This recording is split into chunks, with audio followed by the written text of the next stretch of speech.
बिस्मिल्लाहिर्रहमानिर्रहीम। मेरे पाकिस्तानियों, अब तो मुझे जेल से जब बाहर आया हूँ, मुझे वक्त मिल गया है तहकीकात करने का। तो मुझे अब ये एक मुनज़्ज़म साजिश नज़र आई है जिसके तहत जलाई गई हैं गवर्नमेंट बिल्डिंग्स, ये कोर कमांडर का घर जलाया गया है। जो भी मुझे पता चला है कि तकरीबकारों को बीच में डाला गया बंदूकें लेके, उन्होंने लोगों को इश्तियाल दिया। हमारे पास अब वीडियो एविडेंस है इसकी।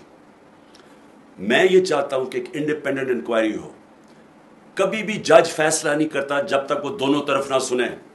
इस वक्त वन साइडेड बयानियां चल रहे सारे इलेक्ट्रॉनिक मीडिया पे, और वो ये जो सारे माफिया बैठा हुआ है जिन्होंने फ़ायदा उठाया, जिन्होंने बल्कि जिस तरह मुझे पकड़ा गया, फौज मुझे पकड़ के लेके जा रही है और जिस तरह पकड़ा गया उसका जो रद्द अमल आना था उसका फ़ायदा उठाते हुए सारा नज़ला तहरीक इंसाफ के ऊपर गिराया है, जो कि और लोग थे करने वाले। और जब भी इंशाअल्लाह इंडिपेंडेंट इंक्वायरी होगी, हमारे पास वीडियोज़ हैं जो लोग इसमें शामिल थे, जिन्होंने प्लान तरीके से ये सारा किया है।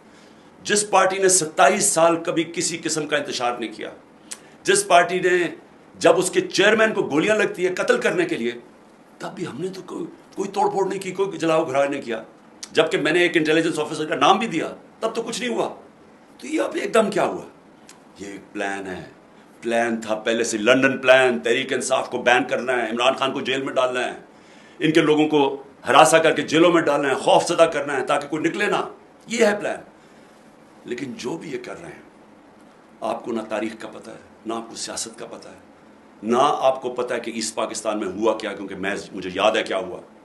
कैसे यही कोशिश की गई सबसे बड़ी जमात से और मुल्क को तबाही की, मुल्क को तोड़वा दिया गया। आज उससे भी ख़तरनाक कोशिश की जा रही है।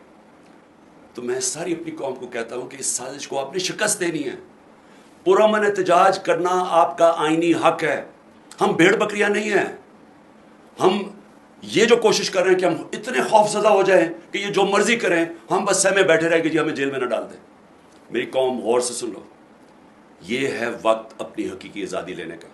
इसको ज़ाया ना करना, आगे ऐसा वक्त नहीं आएगा। शुक्रिया।